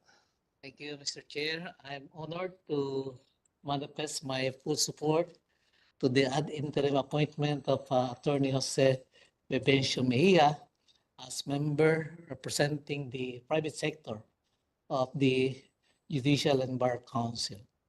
Attorney Mejia's outstanding qualification and experience, having been appointed before as member of the Judicial and Bar Council, will undoubtedly contribute to the improvement of our judicial system and will ensure that the Council will continue to uphold its mandate in selecting the best, the brightest, and the competent members of the judiciary. That will be all, Mr. Chair. Thank you. Thank you, Congressman Roy Loyola. Congressman Lani Mercado, then Senator Jingo Estrada, then last is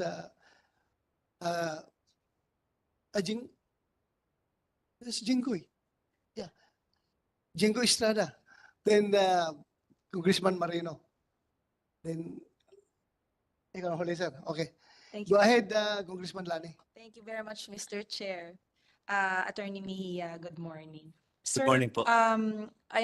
I had the chance to talk with you yesterday and ask a few questions.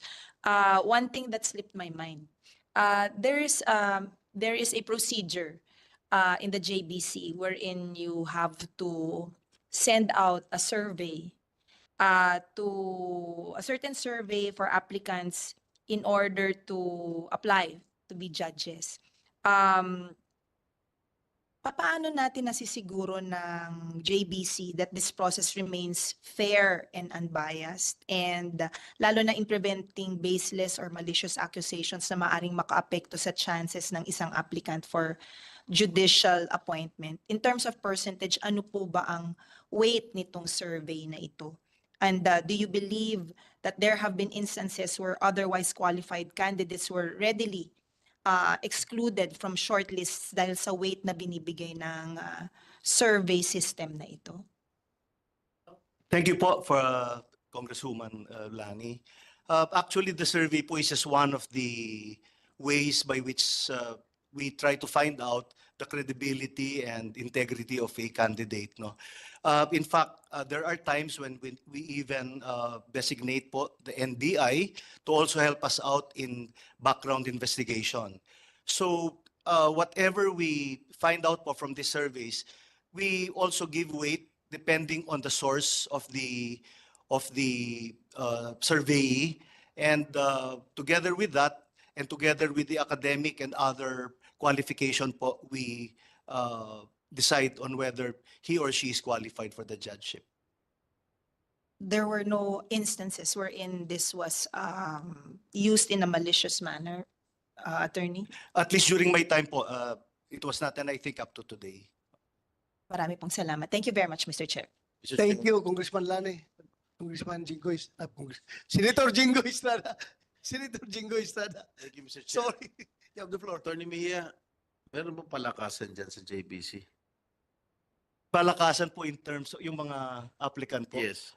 I think all things being equal, I would say that meron po in the sense that kung sino po yung mas qualified, kasi ang ano po, as you all know, the system is such that there are endorsers. Yes. There are people who Especially endorse, coming etc. from politicians. Opo, from etc. But that endorsement is only one of the factors. Kasi po kung a person is highly endorsed, but the other factors will not really qualify him. For example, meron pong administrative case, etc. So yung palakasan po is that all things being equal, no, if the person is found to be filled with integrity and all these aspects of competence, together with the endorsement, then they are all taken into consideration. So, ano yung binibigyan mo ng weight? Yung endorsement ng mga kaibigan, yung endorsement ng mga politicians, o yung talagang yung qualification niya? Actually po ako, no, ang personal system ko po is when we interview and when we sift through the qualifications, inihiwalay ko po yung walang maski isang endorsement. Yes. And yet very much qualified. Okay? And then I have a column for those with endorsement and also very much qualified. No? If the person is much more academically and should we say competent, vis-a-vis someone who is not that competent but has an endorsement, I will... Which will you choose? The one who is academically competent po. For the simple reason that there are actually many positions that are always available. Yes. So depending on the station that is being considered, then we always give premium po to the one who is very much qualified. Thank you, Attorney Mejia. Having said that, I'd like to convey my support to the confirmation of the ad interim appointment of Attorney Jose Mejia as member and representing the private sector of the Judicial and Bar Council. Thank you, Attorney. Thank you, Senator Jingo Estrada. So, in relation to the statement of Senator Jingo Estrada, I would like also to inform the nominee that in case darating ang panahon na makatanggap ka sa akin ng recommendation, na may lumapit sa akin na abogado na gusto maging judge, makatanggap ka sa akin ng recommendation, please consider it as my mechanical function as a politician, but please do not give it extra premium. Kuwan lang yun. Trabaho lang namin yun. May lumapit, magpapatulong. So, yun lang. Pero dapat yung standard talaga ninyo ang masusunod. Hindi yung aming recommendation. I'm giving you the advance info Baka mamaya may lalapit, oh si Bato pala chairman ng Judicial Bar Council, baka malakas ito. May lalapit at lalapit talaga yan. Pero still, kayo dapat ang masunod. You maintain the integrity of the Judicial Bar and Council. So, justice yung pinag-usapan natin dito eh. Naging judge lang yan dahil malakas yung endorser. So, pangit. Walang papuntahan yung ating bansa pag ganun. Thank you. I would like to, yeah, Congressman Marino, you have the floor. Thank you, Mr. Chairman. Attorney Mejia, did you apply for this job? Did I apply? Yes, I did po. So you've been here before, correct? Yes, Congressman.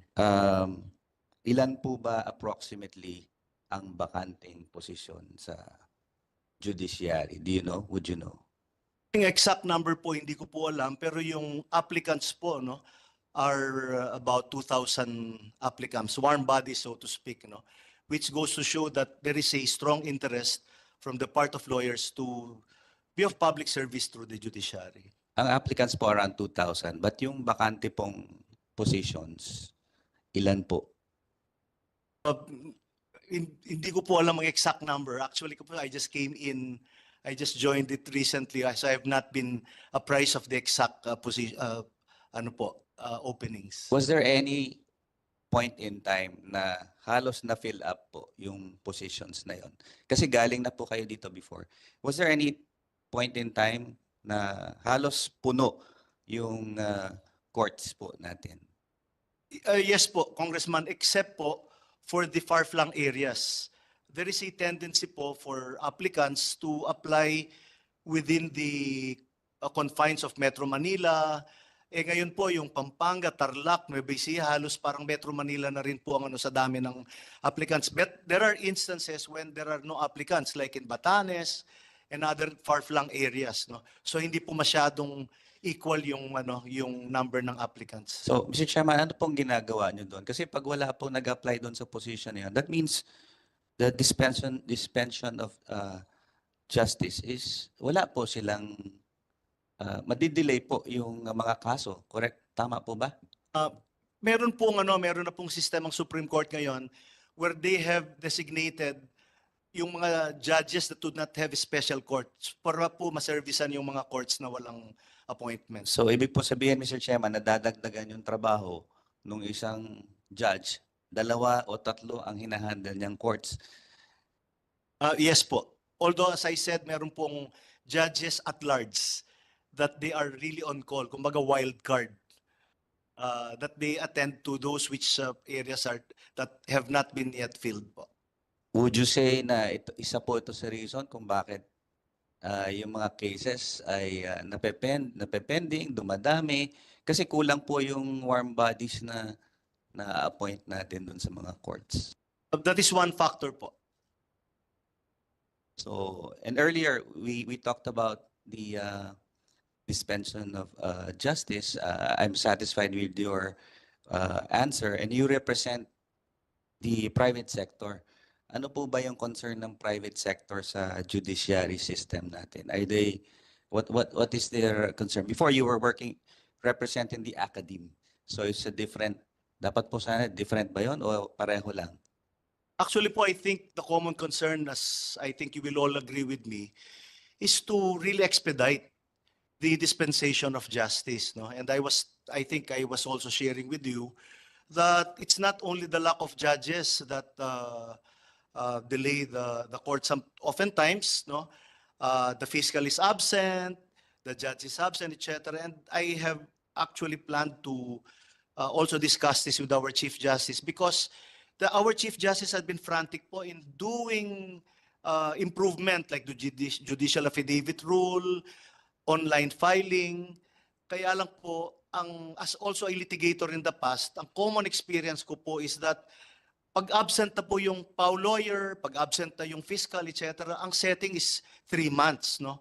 So I think that's one of the innovation that I want to introduce, that all this, kumbaga po sa, I'm not sure if it's a correct a comparison, in LaSalle where I teach, there is only one designated day for school activities. para po walang excuse yung estudyante na mag-absent sa klase niya. So ganun din po sana, no? Walang mga convention na attendan yung fiscal kasi po especially sa mga detainees. 1 day extra po sa jail is really something for detainees, no? So it's not a perfect ano po system, but as I said, your concern for that po is well noted. Thank you. Yeah, Mr. Chairman, we talked about it earlier. Yung po kasing example, holiday yung Friday, and then Saturday, Sunday. So, 3 araw po yung makukulong yung accused. So, yung 3 araw, as you say, ay it's a bad experience for somebody to endure. And then, baka po, pag pumili kayo ng mga judges, ay ma-address po yung mga innovations na pinag-usapan natin. For example, in my local city, ang problem po namin doon, madaming cases ng drugs. So, maybe we can look at it in a per location as to what system to do, an extra court or whatever, not just yung parang standard lang sa bawat lugar. Siguro po depende kung maraming kaso ng drugs or depende kung maraming crime. Baka po merong ganun klaseng innovation. Lastly, parati po ba niyong kasama si Mrs. Mejia sa lahat ng pinupuntahan niyo? Mukhang very supportive po si Mrs. Opo, sabi nga nila, behind the success of every man is a loving housewife. So I would like to thank my wife for taking a leave from her work to be with us today. Thank you. And with that, Mr. Chairman, I support the nominee with this quest for the position. Thank you very much. Thank you, Congressman Marino. Now, would like to recognize the Vice Chairman, Congressman Guigo. Thank you, Mr. Chair. Good morning, esteemed colleagues. I fully support the confirmation of Attorney Jose Vivencio Mejia as a member representing the private sector in the Judicial and Bar Council. With over 4 decades of experience in law, academia, and public service, he has proven his dedication to the judiciary and legal profession. His leadership and commitment to reforming GBC processes make him an excellent choice for this role. Thank you.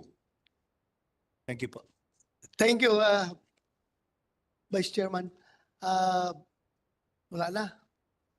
Yeah. So, Majority Leader? Mr. Chair, I move to recommend to the plenary for the commission to confirm the ad interim appointment of Mr. Jose Vicencio Mejia as member representing the private sector, Judicial and Bar Council, Supreme Court of the Philippines for a term expiring on July 9, 2028. Vice Toribio E. Ilaw Jr. So move, Mr. Chair. There is a motion to recommend to the plenary for the commission to confirm the ad interim appointment of Mr. Jose Vicencio Mejia as member representing the private sector, Judicial and Bar Council, Supreme Court of the Philippines for a term expiring on 09 July 2028, Vice Toribio E. Ilaw Jr. Is there any objection? There being none, the same is hereby approved. Majority Leader? Mr. Chair, there being no other matter to discuss, I move to adjourn the meeting. On motion of the Majority Floor Leader, duly seconded, there being... Second. Okay, duly seconded by the Vice Chairman. And there being no objection, the meeting is hereby adjourned. Congratulations, sir.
The fourth plenary session of the Commission on Appointments in the third regular session of the 19th Congress is hereby called to order. May I ask everyone to please rise for a minute of silent prayer.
Please remain standing for the singing of the Philippine National Anthem.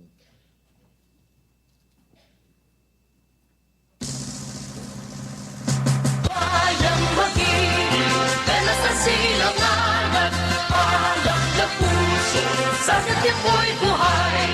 Lupang hinirang, tulad ka ng mag-ibig, sa manlulubi, di ka pasisingil, sa dagat at bundok, sa simoy at sa langit mong buta.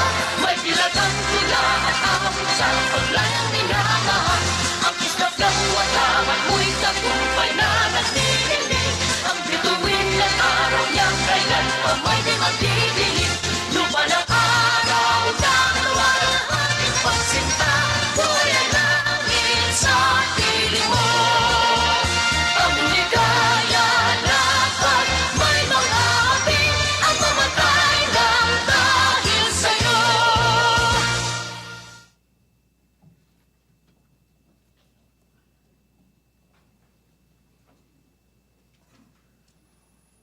Majority Floor Leader. Mr. Chair, may we now proceed to call the roll of members? Secretary will please call the roll.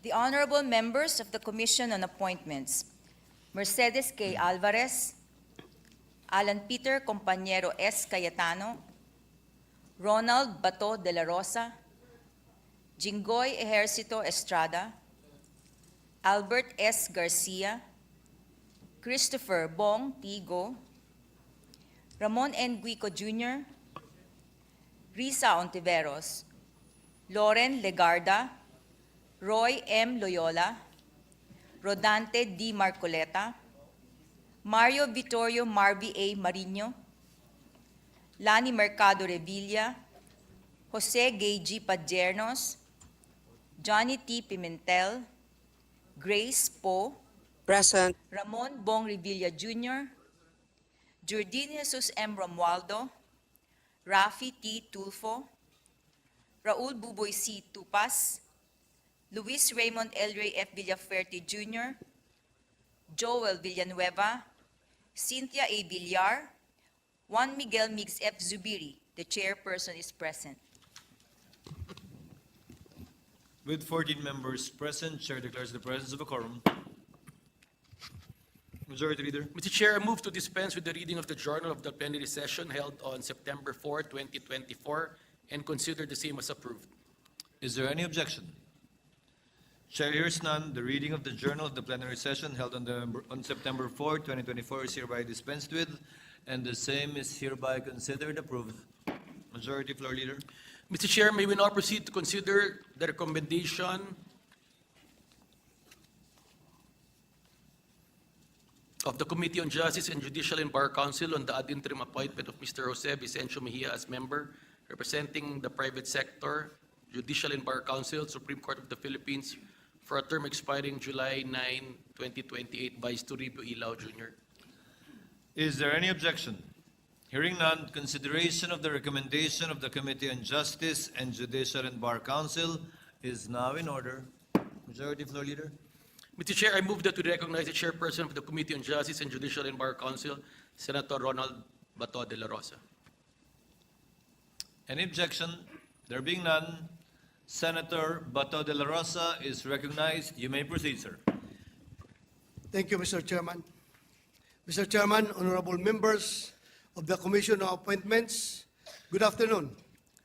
This representation as chairman of the Committee on Justice and Judicial and Bar Council is honored to sponsor the confirmation with the consent of this august body of the ad interim appointment of Attorney Jose Vicencio Mejia as member representing the private sector, Judicial and Bar Council, Supreme Court of the Philippines, for a term expiring on July 9, 2028, Vice Toribio E. Ilaw Jr.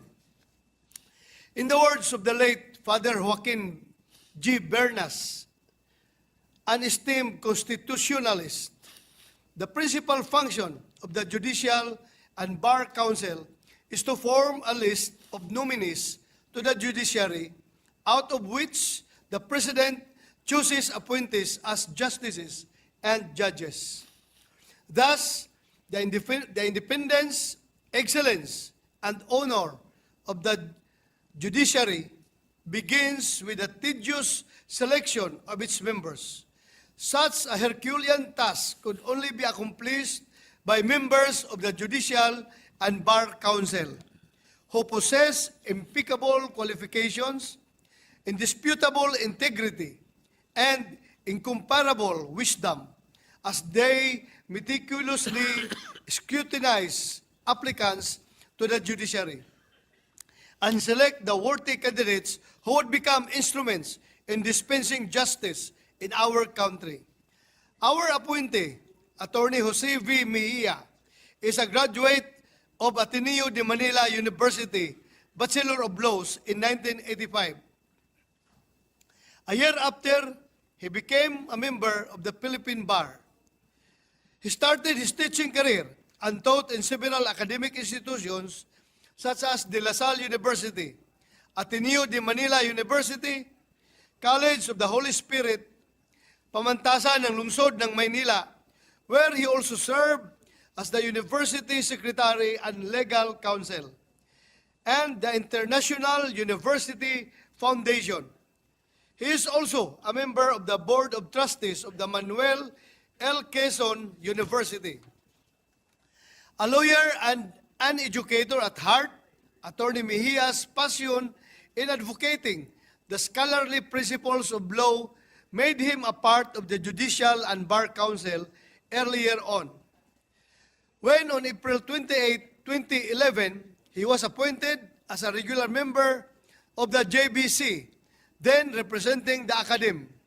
He finished his second term in the GBC under the same representation on July of 2018.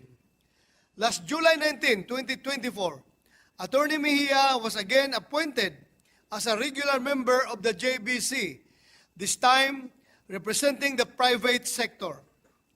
Attorney Mejia's private law practice started as an associate in Sipiduza and Laugan law offices in 1985. He assisted the office of the late Senator Rene A.V. Sagisag as senior technical assistant and legal consultant. Thereafter, he served the Department of Agrarian Reform. In 1995, he became the Vice President for Legal and Corporate Affairs of TVI Pacific Group of Companies, a Canadian mining firm. And in 2006, until his present appointment, Attorney Mejia served as a senior partner in Ligon Solis Mejia Florindo Law Firm. In his 4 decades of private law practice, he specializes in real property transactions, estate settlement and planning, and agrarian law. His journey as a member of the Philippine Bar is marked with utmost competence and dedication in his chosen field. Indeed, the impressive credentials and unblemished record of our appointee deserves another term in the Judicial and Bar Council, Supreme Court of the Philippines. Mr. Chair, it is my honor to respectfully move that the Commission on Appointments confirms the ad interim appointment of Attorney Jose Vicencio Mejia as member representing the private sector, Judicial and Bar Council, Supreme Court of the Philippines for a term expiring on July 9, 2028, Vice Toribio E. Ilaw Jr. I so move, Mr. Chair. Thank you, Senator Bato. Majority Floor Leader. Mr. Chair, Senator Ramon Bong Revilla Jr., Senator Loren Legarda, Senator Joel Villanueva, Senator Bongo, Congressman Ramon Kiko, Congressman G.P. Padiernos, Congresswoman Lani Mercado, Congressman Abet Garcia would like to submit their seconding speech in writing to be incorporated in the journal of today's session. I so move, Mr. Chair. Any objection? Here. May I add also Senator Jingo Estrada to be included? Any objection? Hearing none, same is approved, duly noted and entered into the records.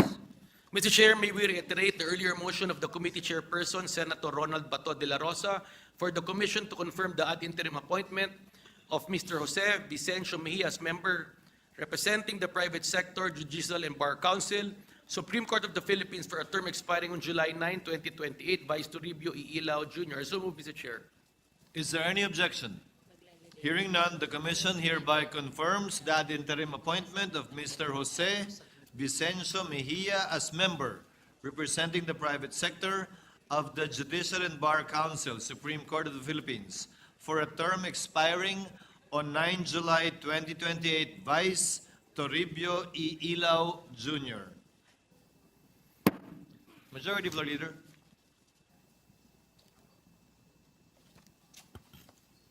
Mr. Chair, may we now proceed to consider the recommendation of the Committee on Foreign Affairs on the nominations and ad interim appointments of 28 officials in the Department of Foreign Affairs. Any objection? Hearing none, consideration of the recommendation of the Committee on Foreign Affairs is now in order.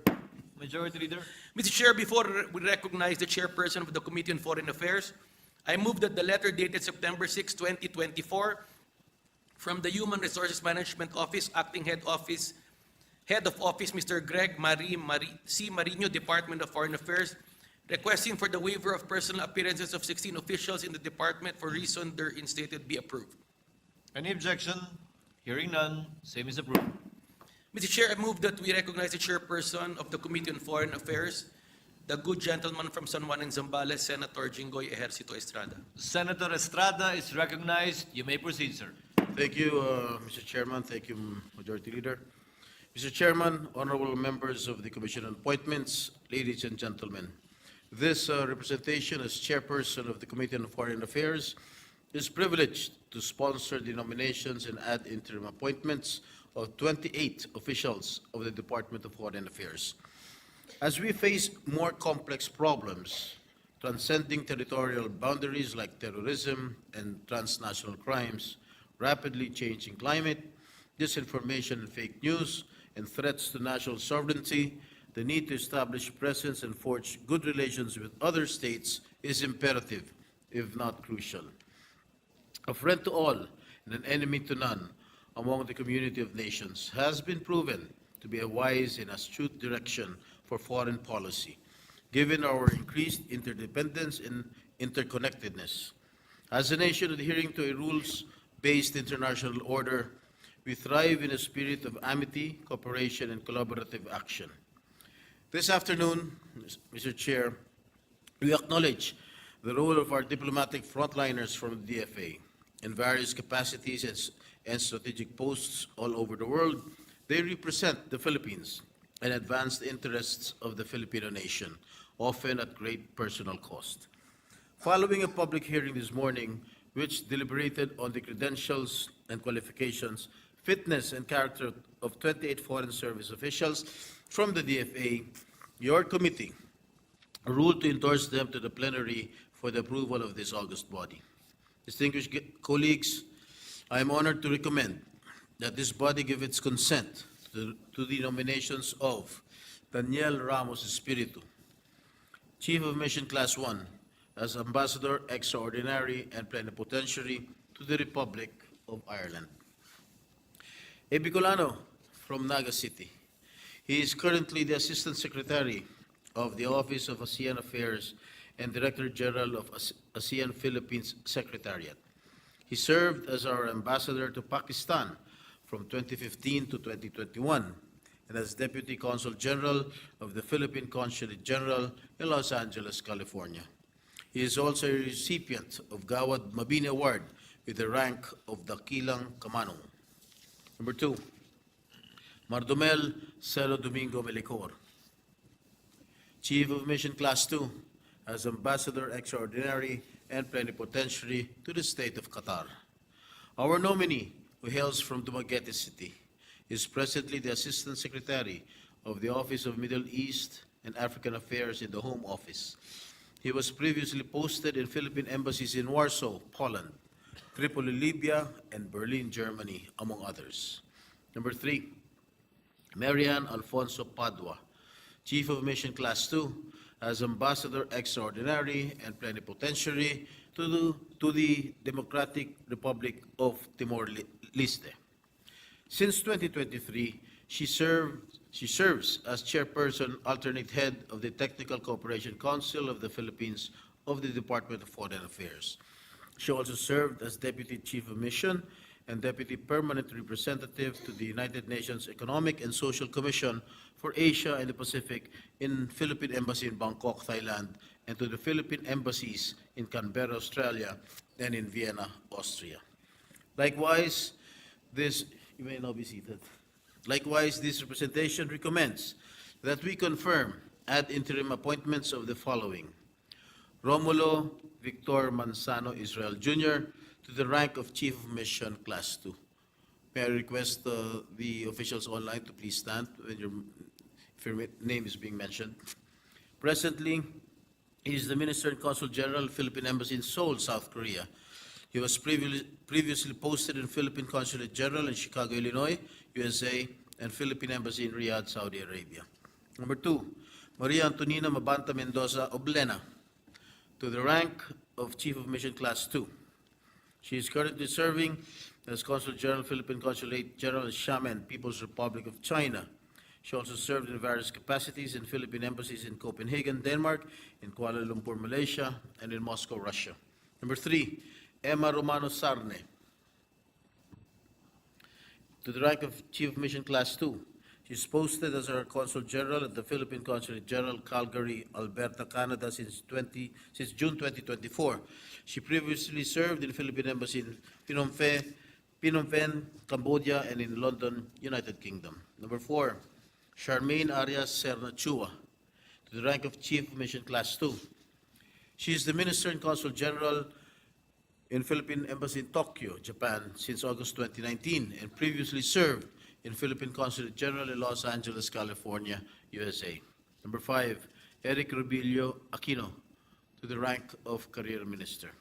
Number 6, Katrina Isabel Borja Martin, to the rank of Career Minister.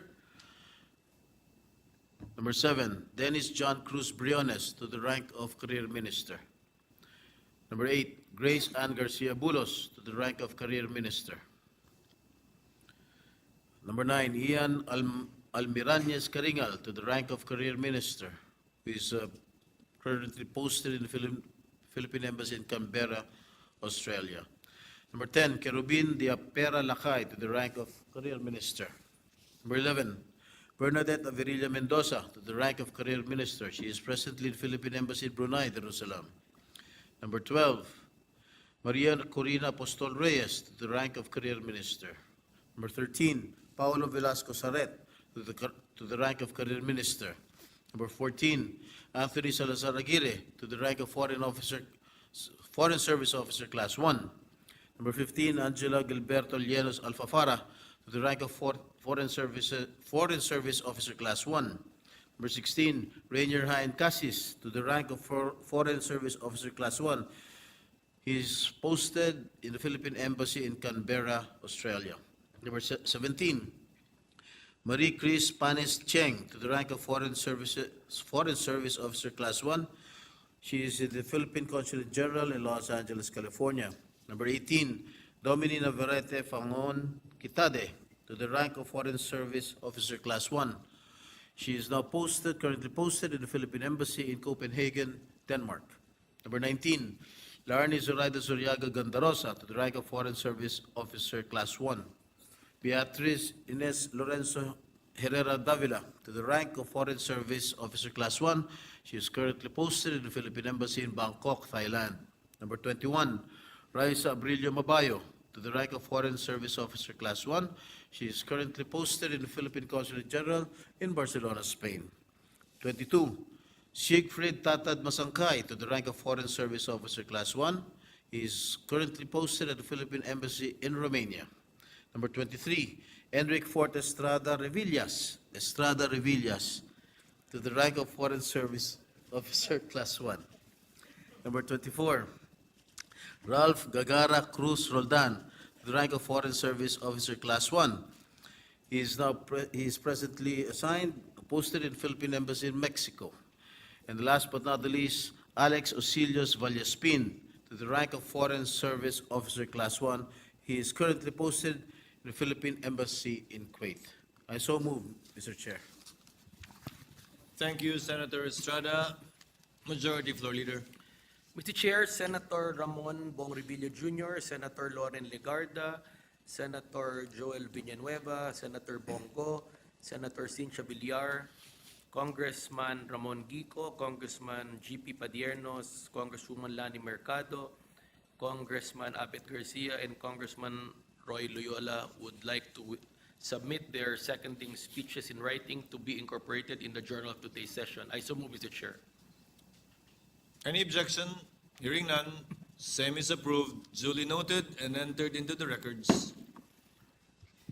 Mr. Chair, may we reiterate the earlier motion of the committee chairperson, Senator Jinggoy Ejercito Estrada, for the commission to give its consent to the nominations and confirm the ad interim appointments of the aforementioned 28 officials in the Department of Foreign Affairs. I so move, Mr. Chair. There is a motion for the commission to give its consent to the nominations and confirmation and to confirm ad interim the appointments of the following 28 officials of the Department of Foreign Affairs, namely, as Chief of Mission, Class 1, as Ambassador Extraordinary and Plenipotentiary to Ireland, Daniel Ramos Espiritu. As Chief of Mission, Class 2, as Ambassador Extraordinary and Plenipotentiary to the State of Qatar, Mardomel Celo Domingo Melicor. As Chief of Mission, Class 2, as Ambassador Extraordinary and Plenipotentiary to the Democratic Republic of Timor-Leste, Mary Ann Alfonso Padua. As Chief of Mission, Class 2, the following, namely, Romulo Victor Manzano Israel Jr., Maria Antonina Mendoza Oblena, Emma Romano Sarne, and Charmaine Serna Chua.